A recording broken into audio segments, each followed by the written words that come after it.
Ça y est, je ne vais pas me justifier de pourquoi je suis là, si ma parole est légitime ou pas. Je vais m'excuser de rien du tout. Et si j'ai besoin de te dire merde, je vais te dire merde. Je fais des chroniques avec des blagues dedans. Je m'assure que mes infos sont vraies et il y a quand même des gens qui viennent me dire t'as pas le droit de dire ça. Pourquoi on te voit dans les médias Je suis censuré.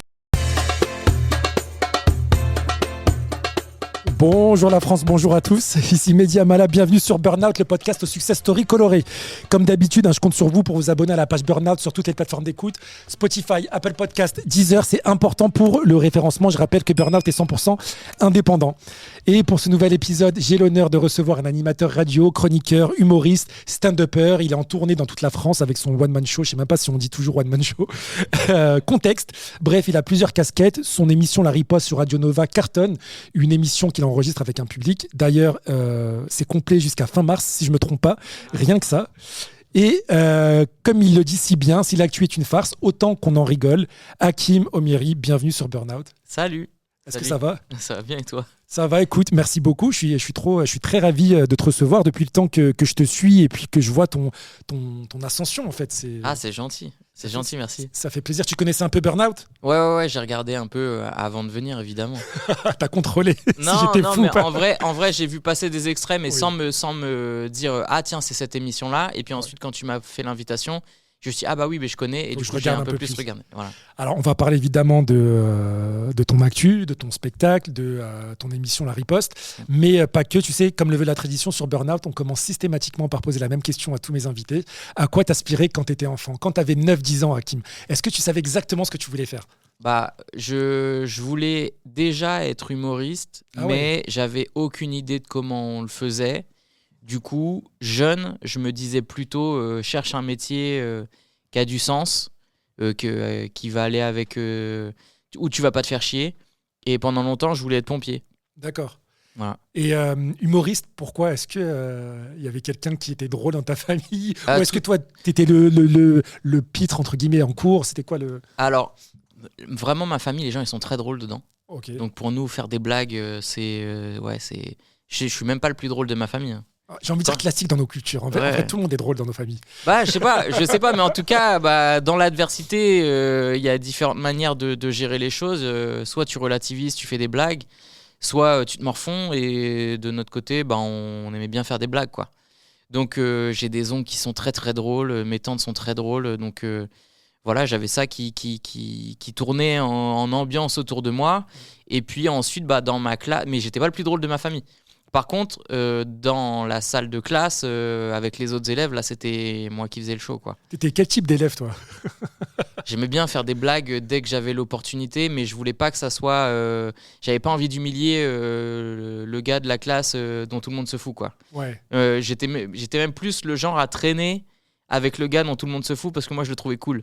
Et est-ce que tu étais insolent avec les profs ? Est-ce que tu utilisais justement l'humour pour les déstabiliser ou les remettre un peu à la place ? Tu sais, le petit malin de la classe. Ouais. Non, mais j'aime pas le mot insolent, mais en gros, j'ai...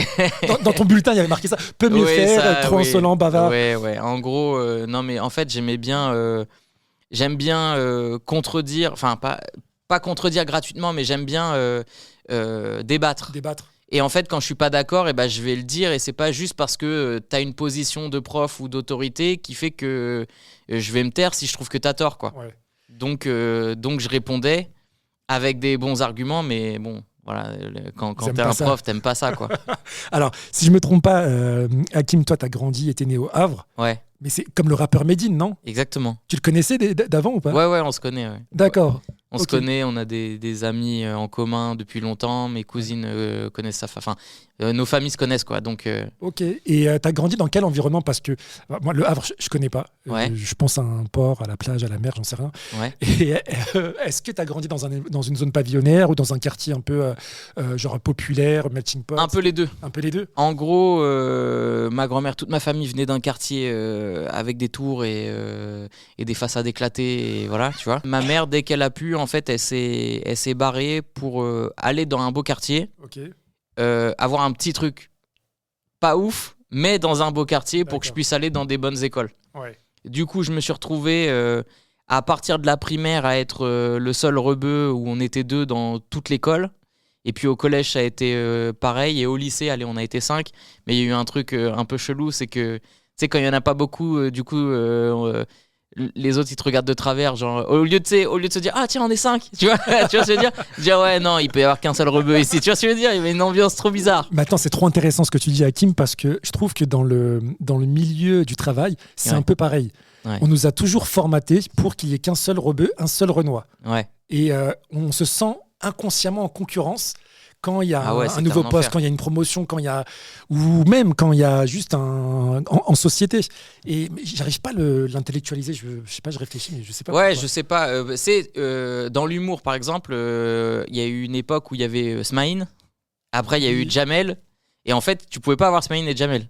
Il fallait qu'il y en ait qu'un, Soit tu l'un, vois. soit l'autre. Voilà, c'est vrai. et ainsi de suite. Et bon, maintenant, ça y est, c'est fini. On est partout. Mais ouais, il y a eu une période où, je sais pas, on se sentait en concurrence. Alors, enfin, moi, je l'ai subi ce truc parce que moi, je n'avais pas envie d'être en concurrence avec qui que ce soit. J'en avais rien à foutre. Oui. Mais je sentais un regard. Ce qui fait que j'avais une mentalité de vas-y, je veux pas baisser les yeux parce que tu me regardes bizarrement. Donc, du coup, tu crées un truc qui part de rien du tout.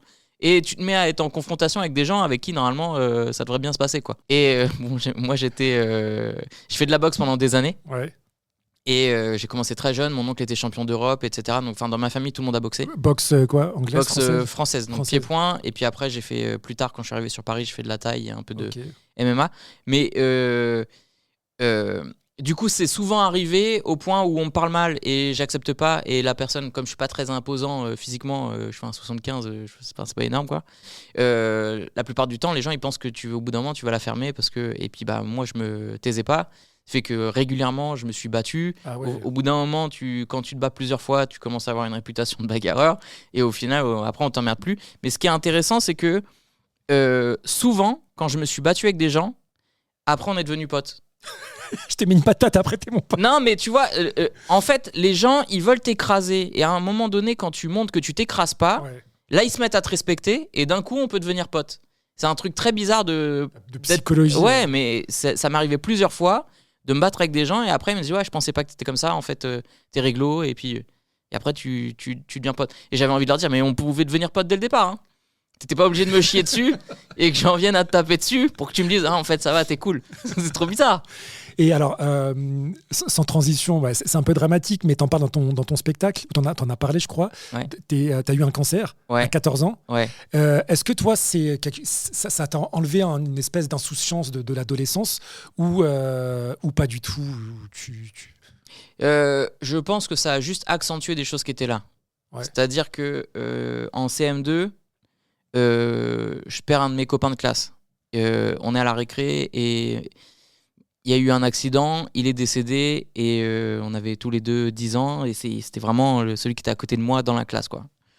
Et en fait, je me suis dit, ah ok, donc en fait, on peut être un enfant et on peut mourir, en fait, ça peut s'arrêter là, quoi. Parce que quand t'es gamin, mourir, c'est un truc qui concerne les personnes âgées, quoi. Ouais, c'est vrai. Et puis j'ai perdu un de mes oncles avant aussi, très tôt.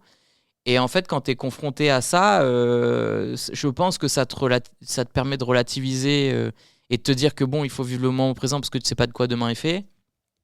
Et puis donc arrivent mes 14 ans où j'ai cette tumeur et bah il y en a, soit ils se morfondent, ils vont se dire ouais, pourquoi ça m'arrive à moi, etc. Mais moi, je me suis vite dit, vas-y, c'est là en fait. Donc je vais pas refaire l'histoire. Maintenant, c'est comment je gère ce truc-là, quoi. Et comme je te disais, j'ai une famille qui est drôle et j'ai une famille qui est plutôt solidaire. Et du coup, tous les jours, j'avais au moins une personne de ma famille qui venait passer la journée avec moi, ce qui fait que j'étais pas tout seul à l'hôpital. Et ça m'a permis de réaliser qu'il y a des enfants de mon âge ou plus jeunes qui passent leur journée entière à l'hôpital, qui sont tout seuls. Ce qui fait que même quand j'étais à l'hôpital où des gens me disaient « Ah, c'est triste, t'as un cancer, etc. » Moi, je me disais « Mais je suis chanceux parce que moi, j'ai du monde autour de moi alors qu'il y en a, ils passent leur journée à regarder le mur, quoi. » Donc je pense que j'avais déjà cette mentalité et ça m'a fait encore plus accentuer ma manière de voir les choses. Et sans être genre moralisateur, et avec ce que tu as vécu, etc., et avec toutes les conneries qu'on vit actuellement, très absurdes, et on va en parler après, puisque c'est aussi l'objet de ton émission, tu te dis pas, mais putain, en fait, ça doit être ça la priorité. C'est un peu naïf comme question, mais ça doit être juste les enfants, s'occuper des enfants malades. Ou t'es pas dans ce mindset, tu dis non, en fait, ça m'est arrivé, puis non, basta. Non, parce que, alors bon, je m'engage pour des associations tous les ans, etc. Je fais des choses avec Petit Prince notamment. Donc dès que je peux, j'ai fait des choses pour des associations et je continue de le faire. Mais ce que subissent les enfants, ça dépend de décisions d'adultes. Ça dépend de décisions politiques. Si l'hôpital il est en berne aujourd'hui, c'est des décisions politiques. Et donc quand je m'attaque à la politique, c'est pour aider aussi des gamins qui sont à l'hôpital, comme on dit qu'on est des adultes, mais on est tous des grands gamins avec des responsabilités en vérité. Et donc je pense qu'il faut éduquer les gens, parce qu'il y a plein de gens qui n'ont pas eu la chance d'être éduqués sur l'importance de la politique dans notre quotidien, comment des décisions prises à Paris ont de l'influence sur toute la France et parfois même le monde. Et donc prendre conscience que notre vote a une importance, qu'il y a des choses qu'il ne faut pas accepter, il faut se battre, et que la plupart des grandes avancées sociales, les vacances, les congés payés, l'assurance maladie, tous ces trucs-là, ils ne sont pas faits en demandant s'il vous plaît, quoi. Il y a un truc drôle que j'ai trouvé sur ta page Insta. Je crois que tu es un des seuls qui a mis le lien pour s'inscrire aux listes électorales. Oui, j'ai mis ça là. Ouais, j'ai mis ça là. C'est bien, finalement. En fait, je me suis dit, ils se permettent de nous chier dessus tous les jours parce qu'ils se disent, c'est des gens qui votent pas. Donc on s'en bat les couilles. Ouais. On parle aux racistes qui votent. En fait, on parle à ceux qui votent. Et comme ils pensent que ceux qui votent sont racistes, ils sont racistes. Quelque part, la plupart des politiciens, ils s'en foutent de ce qu'ils racontent. Ils peuvent te dire n'importe quoi. Si ça leur permet de se faire élire, ils vont le dire. Oui. Et donc, s'ils nous chient dessus, c'est parce qu'ils se disent, c'est une population qui vote pas. Et là, ils commencent à avoir peur. Ils commencent à parler d'islamisation, de grands remplacements, parce qu'on commence à se dire, ouais, mais en fait, si on vote, on est nombreux. Ouais. Et donc, on peut peut-être faire basculer des élections. Et on peut être organisé. Et voilà. Et donc, là, ils te disent, ouais, il y a 6 millions de musulmans. 6 millions de musulmans, s'il y a 6 millions de musulmans qui votent, c'est beaucoup de gens. Et donc, je pense réellement qu'il faut qu'on réalise qu'on a un gros pouvoir. On a un pouvoir économique. Si on boycotte des choses, ça a un vrai impact, quoi. Alors, on va en parler de tout ça plus précisément. Avant ça, je veux qu'on revienne à ta casquette d'humoriste et comment tu es tombé dans l'humour très rapidement. Toi, à quel moment tu t'es senti professionnel ? Je me suis senti professionnel à partir du moment où je pouvais payer mon loyer avec mes chapeaux et les dates que je faisais. Avant, tant que je pouvais pas en vivre, pour moi, j'étais pas pro. Pour moi, un professionnel, il vit de son métier, quoi. Et tu gardes quel souvenir de tes quelques passages au Jamel Comedy Club ? Les premiers, ça a été un peu une consécration. En mode, parce que c'était un vrai symbole au début. Je suis arrivé à jouer au Comedy Club quand c'était la 3e saison du Jamel Comedy Club. Donc quand c'était au top du top. Voilà. Quoi. Et j'y suis arrivé à jouer les mardis, etc.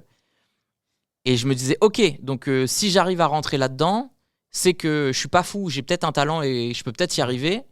Et si je bosse bien, peut-être que je vais monter des étapes, peut-être que Jamel va me mettre en avant dans une émission, enfin me faire jouer dans une émission. On sait pas, tu vois. Mais en tout cas, c'était un premier truc qui faisait que je me disais, c'est pas juste une lubie, c'est pas juste un rêve. Si je travaille, je peux peut-être y arriver. Et ensuite, en y restant, il y avait un directeur artistique qui était là-bas avec qui je me suis pas entendu du tout. Parce que quand je commence à jouer au Jamel Comedy Club, j'ai pas encore de spectacle. J'ai des sets de plusieurs 10 minutes, j'en ai plusieurs, mais j'ai pas un spectacle, quoi. Et donc je me cherche. Et je commence à écrire des trucs plus ou moins engagés, plus ou moins politiques. Et je me rappelle, je fais un passage sur les agressions dans la rue. Et comment t'as peur des gens qui te suivent dans la rue et des femmes qui ont peur qu'ils te suivent dans la rue et tout ça. D'être suivis dans la rue, pardon. Et je parle de violences policières et de tout ça. Je commence à parler de ça. Et le gars me dit, ouais, j'aime pas trop ce passage, tu devrais pas parler comme ça, etc. Ah ouais, donc la censure commence, quoi. C'est pas de la censure, mais en gros, il veut t'orienter vers raconte pas ça, quoi. Ouais. Et je lui dis, ouais, mais la salle, elle rigole. Il me dit oui, non mais en termes d'image, c'est pas ouf, etc. Et tout. Je dis mais attends, mais moi je suis en train de me chercher, je sais pas encore ce que je vais raconter dans ce spectacle. Tu peux pas déjà me fermer des portes alors que je sais pas dans quelle direction je vais. Faut que je tâtonne, faut que je vois ce qui me plaît. Et il m'a fait 2 fois la remarque en mode bah si tu continues, je te donnerai moins de dates parce que c'est pas ça qu'on a envie d'avoir dans le lieu, quoi. Et je lui ai dit bah non, bah te prends pas la tête, je vais arrêter de venir. Et donc j'ai arrêté d'aller au Jamel Comedy Club. Mais ça s'est joué parce qu'il y avait ce directeur artistique qui finalement après a sauté. Parce que bah, justement ça plaisait pas au Jamel Comedy Club d'avoir cette direction et de brider des gens. Mais moi comme j'ai eu ça et que le nouveau après il m'a jamais rappelé et puis bah, moi j'avais pas envie de faire la démarche et que je commençais à avancer sur d'autres comédie clubs et commençais à me trouver, je me suis dit vas-y je continue comme ça et puis on verra, quoi. Et aucune rancune, je sais pas comment on dit, envers Jamel. Mais Jamel il a jamais été au courant de ça, je pense pas. Ok, ouais, ça te Tu sais, dépasse. il y avait un directeur artistique, il gérait le lieu, Jamel il était là lors des émissions, etc. Mais il gérait pas le lieu, quoi. Ouais. Il voyait pas les humoristes. Alors il m'a vu il m'a vu à ces périodes-là où il me voyait, il m'avait dit qu'il aimait bien ce que je faisais, mais c'est pas lui qui gérait le planning, etc., qui donnait les dates aux gens. Et à quel moment toi tu te dis que ton humour est politique? On va dire qu'après le Covid, il y a eu vraiment un tournant très très très significatif, mais déjà avant, quand j'étais chez Golden Moustache ou quand je montais sur scène, je racontais des choses politiques, mais c'était au travers d'anecdotes. Je sais pas si tu as vu Fragment sur YouTube, Si. mais tu vois, je racontais des anecdotes, ça dénonçait des choses, mais c'était pas frontal, c'était on va dire gentil. Et tu sais, quand je raconte un contrôle de police et que je me prends une tarte, je raconte quelque chose de politique, mais je suis moins frontal, quoi. Et à partir du 2e spectacle, quand il y a eu le Covid et que j'ai eu le temps de me poser, de regarder des infos tous les jours, etc., Kaza, avec qui j'ai coécrit La Riposte, avec qui je coécris mon spectacle, il m'a dit viens, on fait un truc qui te ressemble un peu plus parce que t'es tout le temps énervé quand tu regardes les infos. Viens, montre cette facette de toi, elle est plus intéressante. Et en fait, je lui avais dit au début, c'est pas que j'aime pas raconter ça, parce que mes références c'était des mecs comme Coluche, etc. Je disais, c'est pas que j'ai pas envie d'aller vers ça, c'est que je me sens pas capable de le faire. Au début, je me disais, je sais pas si je vais savoir écrire des trucs comme ça, parce que c'est vraiment une manière de raconter des blagues qui est différente. Il y a une manière de construire la blague qui est différente. Et lui, il m'a dit, non, si, j'ai confiance, je sais que tu peux le faire, etc. Et je me suis inscrit à Première fois, qui est une soirée qu'organise Yacine Bellous une fois par mois. Et en gros, le concept, c'est que quand tu y vas, tu es censé faire un texte pour la toute première fois, tu l'as joué nulle part ailleurs. Okay. Et donc, je me suis dit, ok, c'est l'occasion de tester si je peux raconter un truc très politique ou très engagé et voir si ça marche, quoi. Et je l'ai fait. Et dès que j'ai amorcé mon thème, j'ai senti qu'il y avait une écoute qui était radicalement différente avec toutes les fois où j'étais monté sur scène avant. J'ai vu que là, j'avais amené une info, que les gens n'étaient pas forcément au courant, que ça les choquait, et que le fait que je le désamorce, ça leur faisait du bien. Et je me suis dit, ok, peut-être que là, je touche quelque chose. Et donc, avec Kaza, je lui ai dit, t'as raison, il faut qu'on creuse ça. Et on a écrit Contexte en ce sens. Est-ce qu'à un moment, tu t'es dit, en fait, j'ai assez de capacités, de skills pour débattre de manière sérieuse et de pas passer par l'humour pour le faire? J'ai jamais eu... Enfin, moi, j'ai toujours débattu dans ma vie de tous les jours. Ouais. Après, je me suis jamais retrouvé sur des plateaux télé avec des gens qui ont lu... Ils t'ont déjà invité ou pas? Bien sûr que non. Tu fais trop peur. Non, je sais pas, mais en tout cas, on m'a jamais invité pour amener une parole, on va dire, différente sur un plateau, quoi. Et en même temps, il y a des plateaux où j'aurais même pas envie d'aller, quoi. Donc... Genre, si Quotidien t'invite, t'y vas pour faire la promotion de ton spectacle? Si Quotidien m'invite, j'y vais, mais je sais pas si je fais la promo de mon spectacle. Je sais pas si j'en... Tu vas pour parler d'un sujet de société? Je sais pas si j'en profite pas pour justement parler de trucs plus intéressants que mon spectacle, quoi. Okay. Même si mon spectacle est génial. Sans aucun doute. Non, mais en fait, quand on m'a donné l'émission La Riposte, quand on m'a donné l'opportunité de la voir, j'ai dit à Kaza, c'est une chance inouïe. On est responsable d'une parole qu'on n'entend jamais. Et donc, il faut qu'à chaque fois qu'on prend la parole, ça serve à des gens. Ouais. Et en fait, j'avais pas envie d'avoir une émission où je peux parler et je fais des blagues qui n'ont pas grand intérêt, où je dis rien, quoi. Donc je me suis dit, si j'ai l'opportunité de parler, il faut qu'à chaque fois que je parle, il faut que je dise un truc qui sert à des gens. Mais toi, tu t'es déjà censuré par peur ou par fatigue? J'ai déjà censuré une blague avant une chronique dans la dernière. Parce que l'idée était déjà dans la chronique et que Kaza m'a dit, là c'est de la provoque pour de la provoque, ça sert à rien. On a compris ton message, insiste pas plus que ça. Okay. Et donc je l'ai supprimé et au final, effectivement, ça apportait rien et la chronique a très bien fonctionné. Donc, je fais attention aux sujets que j'aborde. Par exemple, là en ce moment, j'ai envie de parler de l'Iran, mais c'est un sujet que je maîtrise pas assez. Ouais. Et j'ai pas envie d'être approximatif. Et parce que je sais qu'à chaque fois que je prends la parole, là, surtout maintenant que ça prend de l'ampleur, je sais qu'on nous écoute et qu'on attend le faux pas pour nous défoncer. Donc, tu sais, excuse-moi, je t'interromps, c'est très important ce que tu dis là, Hakim, parce que je reçois souvent des messages de personnes qui me disent, mais dis pourquoi tu traites pas de ce sujet, etc. Ouais. Mais en fait, on n'est pas expert de tout. Ouais. Et je trouve que le fait que tu dises déjà, ça te rend ça te rend humble. Et je pense que c'est important d'insister là-dessus. Je sais pas si ça me rend humble, ça me rend lucide en tout cas. Lucide, parce que t'en as qui n'ont pas cette lucidité. Ils vont quand même faire des conversations de comptoir, etc. Tu vois. Ouais. Et on le voit tous les jours. Et c'est ce que tu mets, en lumière, cette absurdité aussi à travers tes chroniques. Ça, je pense que les gens, les auditeurs et les auditrices, c'est important que vous mettez en tête, parce que parfois c'est lourd. Ouais, là, comme je te disais, donc il y a l'Iran dont j'ai envie de parler. Par rapport au massacre qui se passe en ce moment.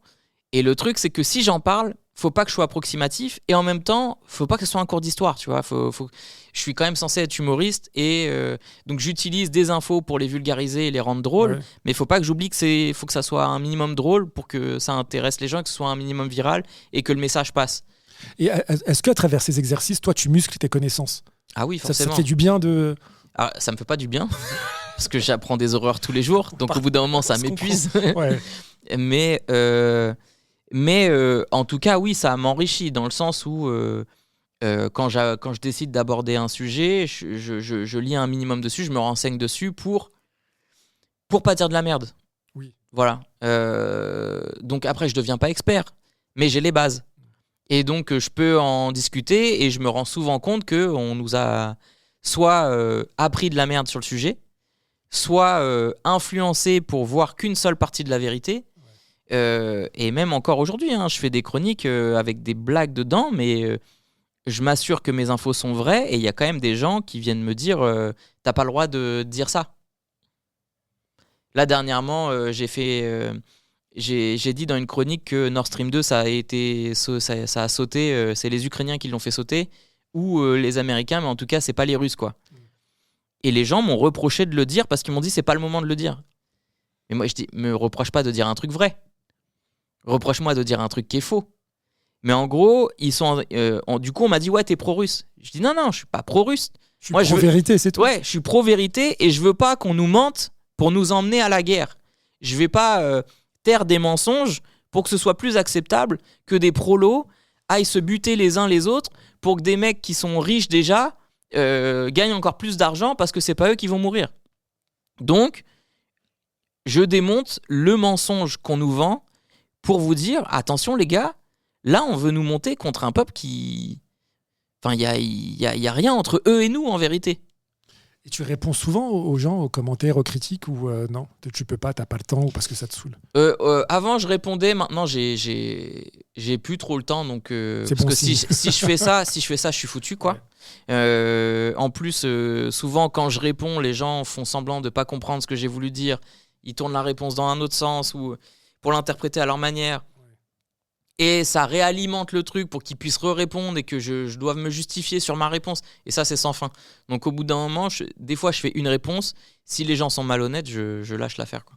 Et toi, Hakim, quand tu parles de racisme, de domination sociale, d'islamophobie, est-ce que tu sais à qui tu t'adresses vraiment? En vrai, je m'adresse à tout le monde.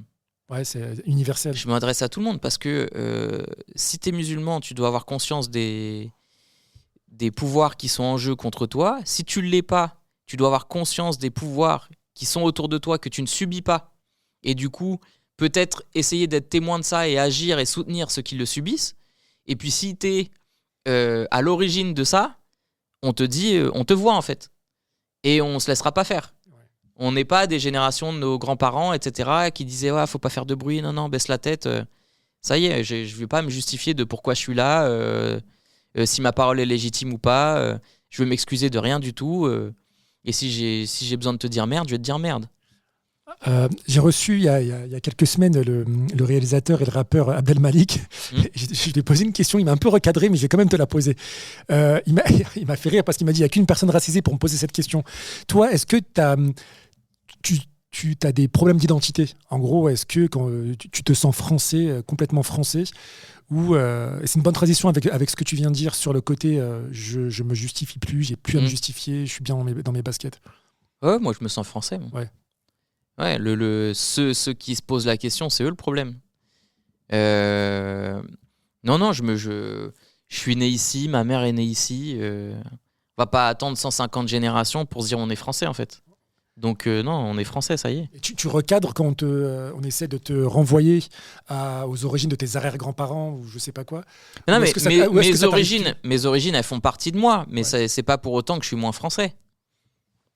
Je veux dire, c'est complémentaire, c'est un bonus si tu veux. Mes origines, c'est un bonus. C'est quelque chose qui enrichit la France d'une vision du monde qui est différente, de points de vue différents. Et ça nous tire vers le haut.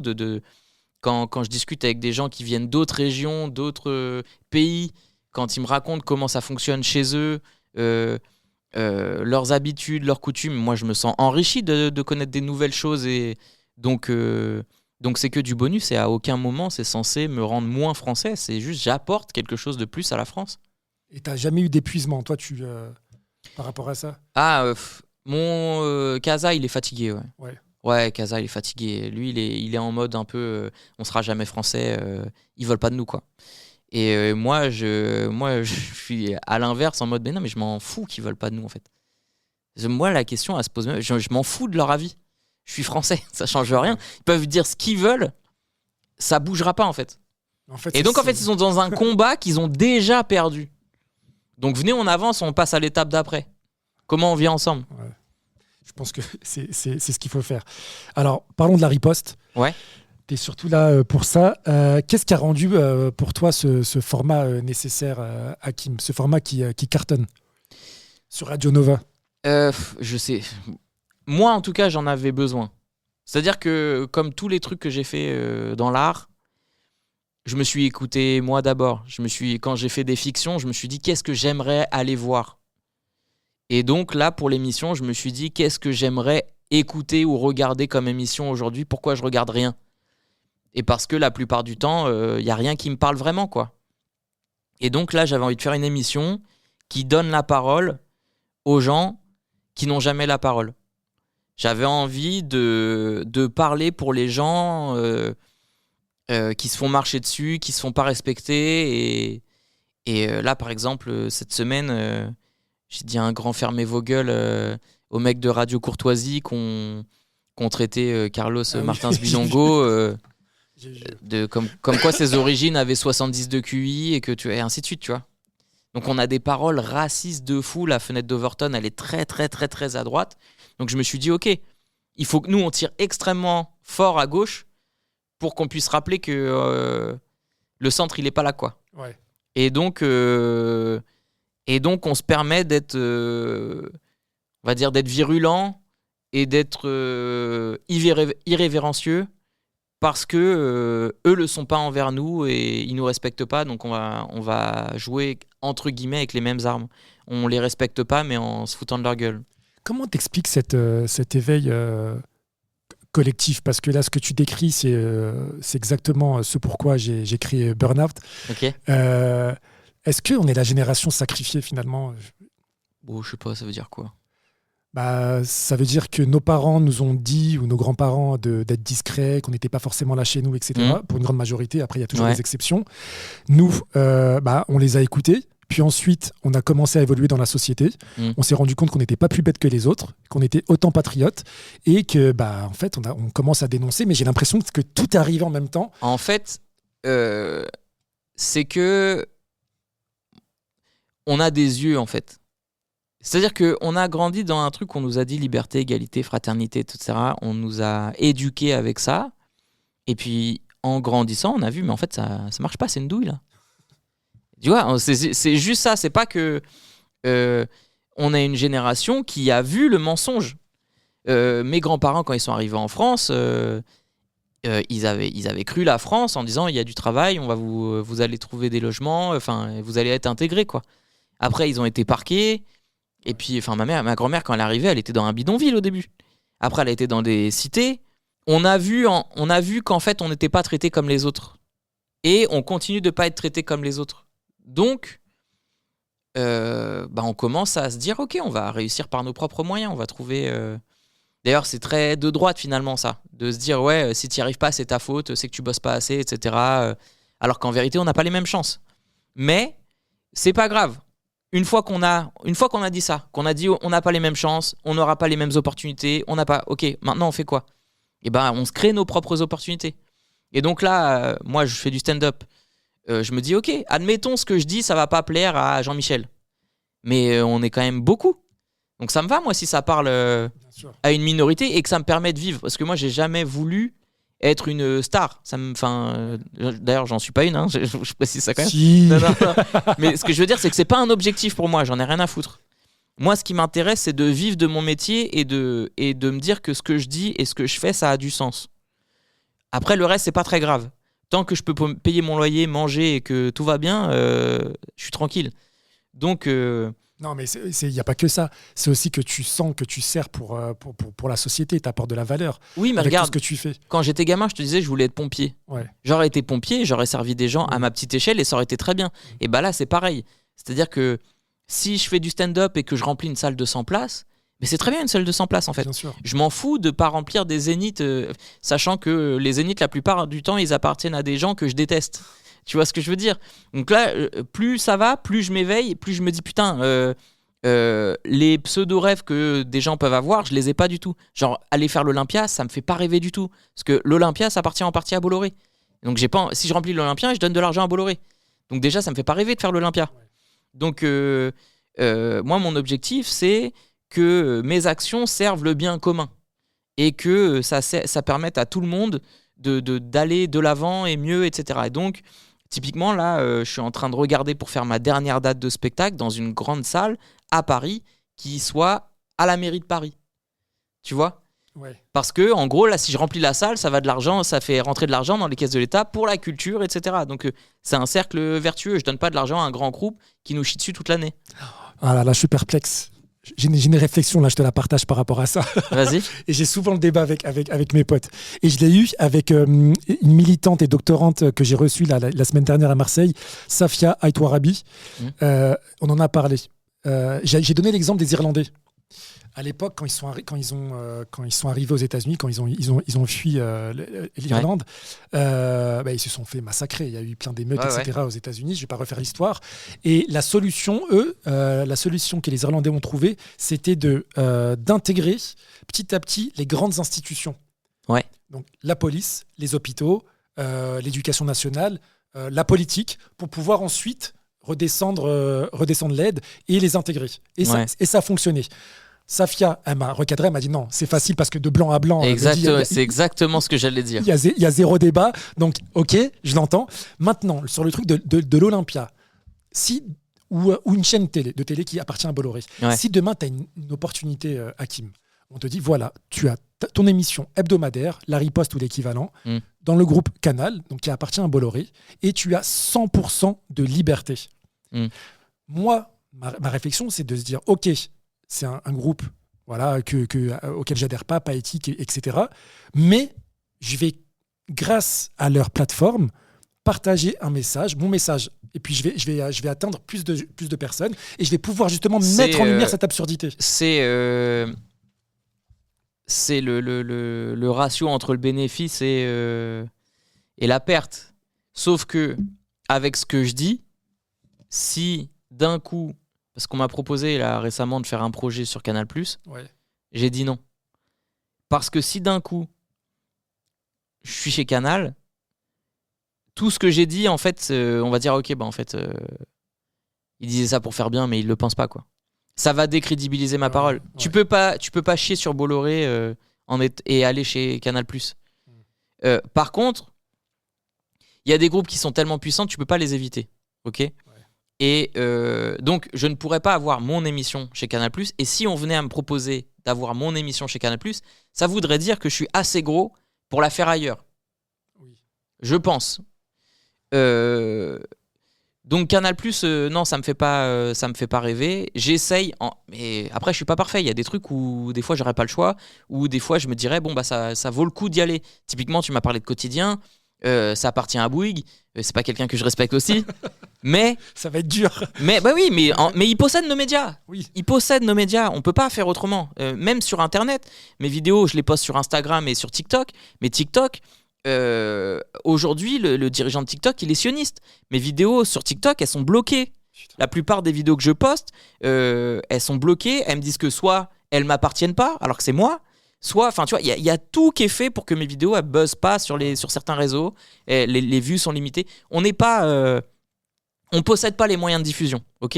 On possède pas les moyens de se faire entendre. C'est l'algorithme, on le gère pas non plus. Bah ouais, j'en fais des frais tout le temps. Donc effectivement, de temps en temps, tu es obligé de faire avec les moyens du bord. Je ne serai pas parfait, je vais faire du mieux que je peux. Des fois, je vais me dire ça, c'est trop, je le fais pas. Et des fois, je me dis, ok, ça vaut la peine parce que je pourrais faire ça après. Mais c'est un arbitrage que je dois faire à chaque décision que je prends, quoi. On veut voir ton nom sur l'Olympia quand même. Non, ça m'intéresse pas l'Olympia. Ça m'intéresse pas du tout l'Olympia. C'est quoi toi, ton plus gros challenge dans la préparation de ton émission La Riposte sur Radio Nova ? Le plus compliqué? Le plus compliqué, en vrai, bon, déjà, on écrit vraiment en flux tendu et on finit souvent d'écrire le lundi juste avant l'émission. Tu vois, vraiment, avant qu'on rec, je suis encore en train de tourner des phrases, changer des mots, etc. Et j'ai jamais le temps de finir exactement comme je veux.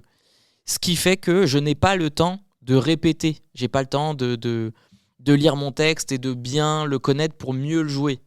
Donc, plein de fois, j'ai fait l'émission et je me suis dit, putain, mais si seulement j'avais connu cette partie bien là, je l'aurais vendu 1000 fois mieux. Mais j'ai pas le temps en fait. T'es un putain de humble. Alors, non, je suis pas d'accord. Parce que je trouve que t'as aussi une capacité à rebondir. Là, l'exemple que j'ai en tête, c'est quand ta langue à la fourchée sur Michelin. Ouais, tu vois, ouais. Et je trouve que ça apporte du naturel aussi, le fait que tu peux pas tout maîtriser. T'as rebondi, les gens ont rigolé, moi aussi j'étais mort de rire derrière mon écran. Moi c'est plus, t'as un prompteur j'imagine. Ouais. Alors parce que je peux pas retenir 1 heure quoi. Non, je comprends, mais moi à l'époque je pensais que c'était la facilité d'avoir un prompteur. Pas du tout. Et Baya, qui travaille dans le studio Podblend, peut en témoigner. Dans le studio dans lequel j'enregistre Burnout, j'ai essayé d'enregistrer une chronique de 1 minute. Hein. Ouais. Franchement, on a mis quoi, 30 minutes. J'arrive pas. Pour moi, il faut un talent pour partager une émotion. Son talent, donc toi l'humour en l'occurrence, ce côté un peu où tu mets l'absurdité en lumière et lire un texte. C'est pas donné à tout le monde de lire un prompteur, mais dans l'imaginaire collectif, on pense que soit c'est de la triche, soit c'est de la facilité, mais pas du tout. Bah en fait, c'est mon avis. Hein. Ouais, mais en fait, je peux pas retenir 1 heure d'émission que je viens d'écrire. C'est impossible. Enfin, l'émission en général, juste pour moi, elle fait des fois 16 pages. Je peux pas retenir 16 pages que je viens d'écrire par cœur, c'est pas possible. Je me rappelle des vannes que j'ai écrites, les grands axes que j'ai écrits, comment j'ai structuré le truc. En gros, le prompteur va me rappeler de où j'en suis, mais il va pas tout me donner, il va pas me donner toutes les clés, c'est juste un texte quoi. Et après, c'est à moi de l'interpréter. Et en fait, des fois, comme je viens de finir d'écrire, j'ai pas eu le temps de m'imprégner de mon texte, et donc pour le jouer, en plus de la fatigue, etc. Parce que là, particulièrement cette semaine, je digresse, hein, mais cette semaine, en plus, j'ai joué à Besançon le dimanche et on enregistre le lundi. Donc, en gros, je fais une tournée, je rentre à 1h du mat, je mange, je finis d'écrire la riposte pour le lundi. Le lundi matin, je me lève, je continue d'écrire avec Casa cette fois. On refait une passe dessus, on sélectionne, on fait les vraies coupes des éléments audio et vidéo qu'on prend. Ça aussi, ça nous prend du temps. Et ensuite, on fonce au théâtre, on fait les réglages lumière, les réglages son, les calages avec les chroniqueurs qui arrivent, ceux qui me disent j'ai une musique, j'ai ceci, j'ai cela. Et là, je suis censé avoir un petit peu de temps pour me poser, pour pour relire mon texte et essayer de me le rentrer en tête, me l'approprier avant de commencer l'émission. Sauf que des fois, le micro il marche pas, ou il y a une lumière qui marche pas, ce qui fait qu'au final, ce temps que j'étais censé avoir pour le relire, je l'ai pas. Et donc, du coup, on lance et entre guillemets, je redécouvre mon texte en le voyant au prompteur. Et ça, c'est là où moi, je sais que je suis en difficulté de ouf. Et donc tu me dis oui tu rebondis, tu fais de l'impro, mais parce que je suis obligé. Je suis obligé, sinon je suis en galère. Ça apporte de l'authenticité et je trouve que c'est ce qui apporte de l'humour en plus aussi. Ouais. Donc tant mieux. C'est vraiment c'est des blagues que je fais dans l'urgence parce que parce que je suis en galère en fait. Donc après ça révèle ma vraie nature, tu vois, dans ces moments-là où je suis en galère, tu vois moi qui dit de la merde quoi. Mais c'est parce que on est tellement en flux tendu que je n'ai pas encore le temps de bosser mes textes. Parce que parfois, il y a des infos qui arrivent le dimanche ou le lundi matin. Oui, l'info chaude. Et du coup, en fait, on vire un sujet, on se dit non, ça, on est obligé de le traiter. Quand le cornu démissionne le dimanche, que je suis obligé de réécrire l'émission parce qu'on était en train de le tailler sur le fait que c'était le ministre. Et en fait, il démissionne, du coup, on vire tout ce qu'on a écrit.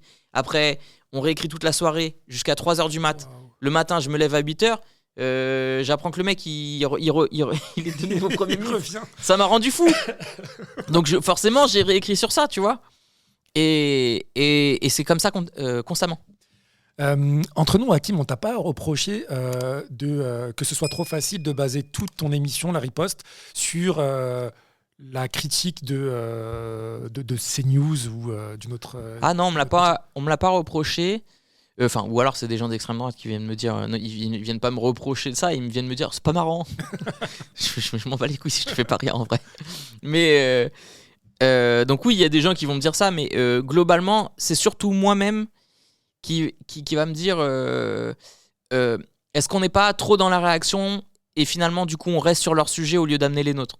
Et donc il faut que j'arrive à trouver l'équilibre entre on réagit à leur peur, leur sujet, leur centre d'intérêt, et on ramène des sujets de gauche réellement, et en rappelant aux gens, c'est ça qui est important. Ok. Et avec tes confrères tes confrères, je me prends pour qui, de Radio Nova, ça se passe comment? Je pense à Jamil Lechlak par exemple. Ça se passe très bien. Après, pour le coup, on n'enregistre pas du tout au même endroit, et pas le même jour. Du coup, on se croise pas. Ouais. Mais de temps en temps, on s'appelle pour se dire ça c'était trop bien dans ton émission, ou tiens il y a peut-être ce plan là si tu veux venir, etc. Mais globalement on va tous dans la même direction quoi. Chacun utilise ses propres armes, sa manière de faire, etc. Mais si on est là, c'est avant tout parce que Guillaume Meurice s'est fait virer, qu'il a eu l'opportunité avec Mathieu Pigasse de créer La Dernière, et que moi il m'invite dans sa première, et que ma première chronique fonctionne très très bien. Ouais. Et c'est comme ça que je t'ai connu d'ailleurs. Moi. Ah ouais.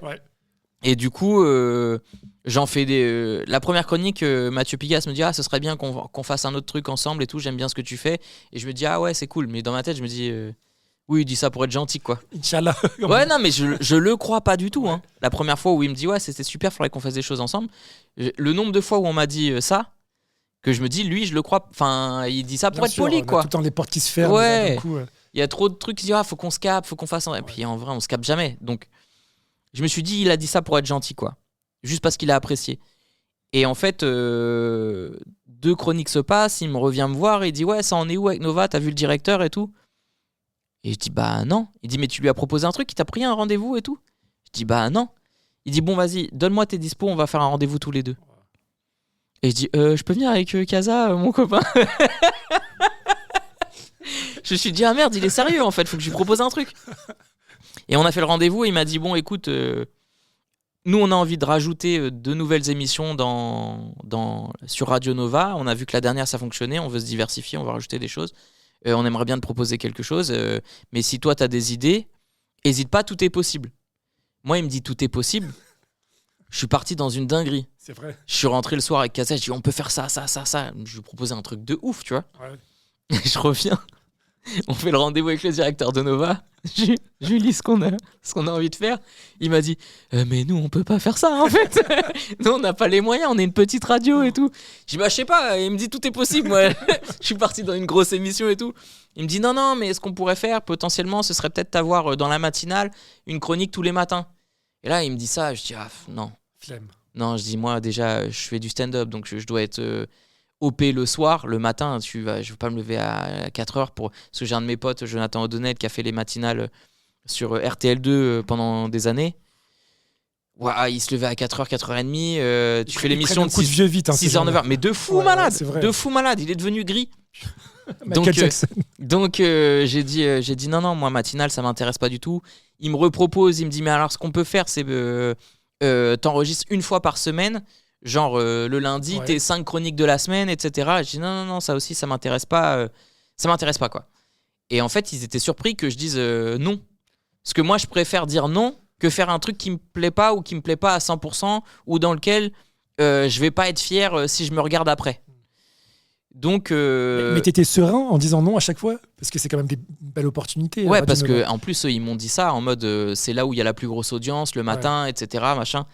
Et je me disais, j'ai dit à Kaza, je dis est-ce qu'on refuse un truc de ouf et tout. Il me dit non, vas-y, on trouvera un autre moyen.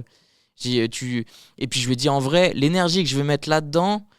Je préfère la mettre dans des passages de stand-up que je vais poster sur mes réseaux sociaux. Sur l'actualité, ce sera aussi bien, tu vois. Ouais. Et ils ont compris que j'allais pas dire oui. Du coup, ils m'ont dit bon, remonte-nous ce que tu voulais faire. On va discuter de ce que nous on peut faire et on trouve un entre-deux. Et on a créé la riposte. Comme quoi, c'est une belle leçon quand même, hein, sans faire le moralisateur. Mais je trouve que la négo, en fait, elle commence toujours par un non. Finalement. Ouais. Bah, au début, la négo, elle commence par ah, j'avais pas compris que t'étais sérieux déjà. Et tu reçois beaucoup de pression ou de menaces. Oui. C'est vrai. Ouais. Et tu la gères comment? Bah. C'était quand même. T'es exposé, quoi. Ça dépend des fois. En fait, c'est par vague. Parfois, il y a une chronique qui fait vraiment réagir et tu reçois des menaces de mort et des trucs de fou. Et il y a des semaines plus calmes où c'est surtout les messages des gens humanistes qui vont dire c'était génial cette semaine, ça nous a fait du bien, etc. Machin. Et alors évidemment, quand tu reçois des centaines de messages positifs, c'est la menace qui te marque le plus, quoi. Mais comme je te disais, je me sens utile. Donc je vais pas baisser les bras et j'estime que ce que je raconte c'est juste. Et c'est pas comme si... entre guillemets, j'étais du mauvais côté de l'histoire, quoi. C'est pas comme si je souhaitais la mort des gens, la division, la remigration. Enfin, tu vois, je suis pas dans un combat comme ça. Moi, je suis dans un combat de faut qu'on vive ensemble. Donc, c'est pas moi qui ai tort, quoi. Et est-ce que ça t'est arrivé d'être... Enfin, comment t'arrives à déconnecter Ou est-ce que peut-être que t'en ressens pas le besoin aussi En gros, alors là, je pense que l'hôpital, ça a joué. Dans le sens où j'ai compris très tôt qu'il y a des choses qui n'étaient pas entre mes mains. Ouais. Ok. Et je vais te dire un truc qui est très cru, mais si il y a quelqu'un qui a envie de me tuer, je peux rien y faire. Et je vais pas commencer à vivre dans la parano parce que c'est pas vivre. Donc je peux rien y faire en fait. Donc je vais pas m'empêcher de vivre en pensant constamment à peut-être il y a un mec à qui ça va pas plaire et il va faire une dinguerie. Moi, je vais vivre ma vie telle que j'ai envie de l'entendre, telle que j'ai envie de la vivre, jusqu'à ce que ça s'arrête, quoi. Et puis c'est tout. Et t'es comment quand on te reconnaît dans la rue, on te demande en selfie ou on te fait un sourire? Tu fais le mec qui a pas le temps ou... Bon, ça va pas ou quoi? Non, si je suis là, c'est grâce aux gens qui me soutiennent. Donc non, je m'arrête. Si j'ai pas le temps, je dis marche avec moi parce que je vais dans cette direction et je suis pressé. Mais non, je recale pas les gens. Et puis je suis pas à un stade où c'est insupportable, etc. Et je te dis même à l'inverse, quand je finis mes spectacles, je suis tout le temps à la sortie. D'accord. Je discute avec les gens qui sont venus voir le spectacle et je leur accorde le temps qu'ils veulent. Donc alors très bonne transition. Spectacle, contexte. Ouais. T'es en tournée dans toute la France. Ouais. Il y a encore pas mal de dates. Belgique et Montréal 1er mai. World Tour, tournée mondiale carrément. Bravo. J'ai jamais été au Québec. Ça me fait un peu rêver. Une première. Qu'est-ce qu'on peut voir dans ce spectacle? Je te dis la vérité, je l'ai pas vu. Ouais. Je vais pas te mentir, mais si tu pouvais nous donner envie de venir te voir en spectacle. En gros, si les gens aiment la riposte, ils vont aimer forcément ce spectacle, okay. Dans le sens où j'y traite des sujets d'actualité, mais pas de l'actualité chaude. C'est-à-dire que c'est pas une info, quand je traite d'une info, c'est pas une info qui, la semaine prochaine, elle est périmée. Okay. Là, je parle de vrais sujets de fond, de comment fonctionne notre société, et ce qui fonctionne surtout pas dans notre société, ce qu'on peut faire évoluer, ce que les gens acceptent et qu'ils ne devraient pas accepter. Et j'essaie de faire en sorte de donner un peu de la force aux gens en leur faisant réaliser quand ils sont dans ma salle qu'on n'est pas tout seul, on est nombreux, quoi. Et est-ce que tu as, comme beaucoup d'humoristes le font en ce moment, des interactions avec le public? Non. Non. En fait, moi, je vais parler au public s'il se passe quelque chose dans la salle. Ouais. Mais sinon, non, je les Mais taille tu vas pas. pas dire toi comment tu t'appelles, Ah est-ce non, que t'es j'en ai rien à célibataire, foutre. t'es avec Non, qui? j'en ai Ok, rien à ouais, foutre. ok. J'en ai rien à foutre. Les gens, ils sont venus là pour passer un bon moment. Je suis pas là pour les afficher. Ouais. Je sais faire, mais ça m'intéresse pas, quoi. Et c'est quoi les projets en cours? Est-ce que tu écris, je sais pas moi, un livre, un scénario, une série? Et on m'a proposé de faire une BD, on m'a proposé des trucs comme ça, de si je voulais faire un livre, mais j'ai déjà pas le temps, quoi. Ouais. Là, avec le spectacle à Paris, la tournée, l'émission, j'ai pas de life.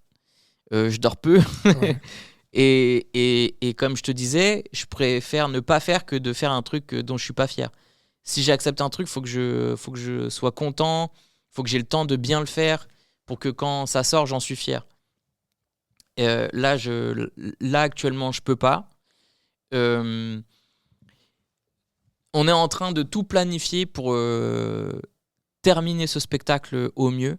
Donc là, on se dit que si tout se passe bien, la dernière date de spectacle, ce sera la semaine du premier tour des élections présidentielles. Okay. Coïncidence? Ouais, je ne pense pas.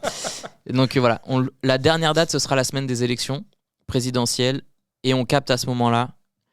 Et après ça, donc du coup, il faut déjà anticiper c'est quoi le prochain spectacle. Et donc ça demande de commencer à l'écrire pas mal de temps avant parce que moi, je veux pas arriver avec un spectacle approximatif. Et si on te propose une nouvelle radio, genre comme Walidia, tu vois, ces chroniques qu'il fait sur scène pour Mediapart ou intégrer France Inter, justement, est-ce que c'est quelque chose qui pourrait t'intéresser après Radio Nova? Si te propose un bon cachet? Ah non. En fait, je vois pas quel intérêt j'aurais à aller ailleurs. Moi, ce qui m'intéresse, par contre, aujourd'hui, c'est comment on peut rendre plus visible cette émission. Voilà. J'aimerais bien qu'on discute de est-ce qu'on peut la diffuser en plus ailleurs, comment on donne de la visibilité à cette émission par d'autres moyens, quoi. Ouais. Mais j'ai pas, si je la joue ailleurs, faut qu'il y ait vraiment une grosse plus-value, quoi. Mais tu vois, c'est intéressant aussi ce que tu dis. J'avais posé la question à Jamil Le Schlag. Pourquoi on te voit pas dans les médias, je suis censuré. Classiques? T'es vraiment censuré? Ah bah oui. Donc on te voit comme un danger, alors que tu prônes la paix, ouais, ensemble et tout. C'est quand même. Mon attaché de presse, elle m'a dit, je n'ai jamais connu ça. Elle est là dans le métier depuis, je sais pas dire une connerie, mais au moins 20 ans, ouais. Facile. Elle m'a dit, je n'ai jamais eu ça. Elle m'a dit, des fois j'invite des journalistes et ils lui répondent, ma rédaction ne veut pas. Et donc, ou des fois il y a des journalistes qui viennent, ils font un article sur moi et du coup après ils doivent le proposer à la rédac et la rédaction a dit non, on sort pas ça. Donc, ça arrivait plusieurs fois ça. Et je devais faire de la promo dans une émission de télé et ils m'ont annulé, ils ont dit que j'étais trop sulfureux. Donc si, il y a de la censure, il y a du blocage. Et Mouloud Achour, il t'a jamais invité? Non. Non. Mais tu vois, lui, c'est une énigme pour moi. Pour beaucoup, je pense. C'est un truc que je comprends pas, quoi. Pendant un temps, je trouvais génial qu'il lutte de l'intérieur, etc. Puis arrivé à un moment où je me suis dit, bah ouais, mais là, tu luttes pas vraiment, en fait. Ouais. Là, tu fais partie du truc en faisant semblant que toi, c'est à part et tu craches pas sur les problèmes qu'il y a autour, quoi. Et si on te propose une émission comme LOL qui ressort, t'accepterais pour le kiff et le chèque? Non, ce serait pas pour le kiff. En fait, il y a des trucs que je serais prêt à accepter pour faire augmenter ma notoriété, pour que quand je continue de dénoncer des trucs, qu'il y ait plus de gens qui soient au courant de qui je suis et ce que je fais. Ouais. En gros, je pense qu'il y a des trucs qu'on peut accepter pour que ensuite ton message il soit vu par plus de gens. Et LOL qui ressort, certes c'est Amazon, c'est de la grosse merde, etc. Mais c'est pas une émission problématique, quoi. Ouais. Donc, c'est pas pareil. C'est pas comme si j'étais invité chez Morandini et que je faisais semblant qu'il est pas condamné et qu'on parle d'autres sujets, tu vois. J'ai aucun problème avec Philippe Lachaud. Donc, non, c'est pas pareil. C'est une émission d'humoriste. On peut ne pas aimer Amazon et il y a plein de raisons de pas aimer Amazon, mais la vérité, c'est que Amazon, c'est pas réellement ça le problème. Le problème, c'est pourquoi notre gouvernement laisse Amazon agir comme il le fait. Donc, en vrai, le vrai problème, c'est notre gouvernement et pas Amazon. C'est marrant, Kim, il y a un décalage de perception entre la notoriété que tu as vraiment et celle que tu penses avoir. Ah bon ? Ouais, parce que je te l'ai dit en off, je crois, quand j'ai annoncé ton arrivée sur Burnout, Ouais. j'ai reçu mais vraiment beaucoup de messages. Ah, génial, Mehdi, putain, nanana. On m'a même dit que t'as percé carrément. Ah le bon ? fait que je te reçoive, tu vois. Donc c'est. Je te jure, Ah c'est ouais vrai. Mais ouais, et là, ça fait 3-4 fois pendant cet épisode où tu parles de. T'aimerais bien avoir plus de notoriété pour avoir plus de personnes à qui partager ton message et tout ça. Mais parce que moi, j'ai l'impression d'être dans une niche. Je suis pas un mec populaire. Mais je pense que t'as pas besoin justement des. Non, mais je cherche pas à être populaire. Moi, mon but, c'est pas de plaire à tout le monde. Oui, oui. Hein. Mais pourquoi j'admire Coluche, c'est que c'est un gars qui laissait pas les gens indifférents. C'est-à-dire que quand tu disais Coluche, à son époque, soit les gens, ils l'adoraient, soit les gens, ils le détestaient, mais il y a personne qui disait « je sais pas qui c'est Oui. ». Et bah, c'est ça qui m'intéresse. C'est d'être réellement au cœur du combat, entre guillemets, et qu'il y ait réellement des gens qui me soutiennent vraiment parce qu'ils savent ce que je veux mettre en avant et que je veux les défendre et mes valeurs, et qui est les entre guillemets les opposants qui eux se disent putain il nous fait du mal, mais que je laisse pas indifférent. Je comprends. Voilà, je veux pas faire des blagues sur putain j'en sais rien, Ikea quoi. Vous avez vu, il y a un sens et puis tu te perds avec ta femme le dimanche, tu vois, ça m'intéresse pas du tout. J'imagine. Il y a une dernière rubrique, Hakim. Tu vois un tarbouche sur cette table et en fait, à chaque fois que j'annonce le nom de l'invité sur Burnout, je reçois pas mal de questions à poser à l'invité. J'en sélectionne une. En général, elle est en décalage avec toute l'interview. Tu as le choix de laisser le tarbouche baisser, mais dans ces cas-là, on ne saura jamais quelle est la question, ou de le lever et puis lire la question. Est-ce qu'il y a des gens qui lèvent pas le truc ? Il y a Yassine Bougueraba, il avait regretté. C'était le seul. Hein. Mais parce que ça parlait de foot et de PSG. Attends, Redouane Bougueraba ? Non, Yassine. Non, Redouane, pardon, Redouane. Alors. Lis. Non, d'abord, je la lis pour. Hakim, dis-nous la vérité, tu reçois beaucoup de DM de meufs qui te draguent. Putain, c'est vraiment ça le niveau. T'as vu le niveau de mes auditeurs et auditrices. Ah, je m'attendais à un truc politique engagé ou je sais pas.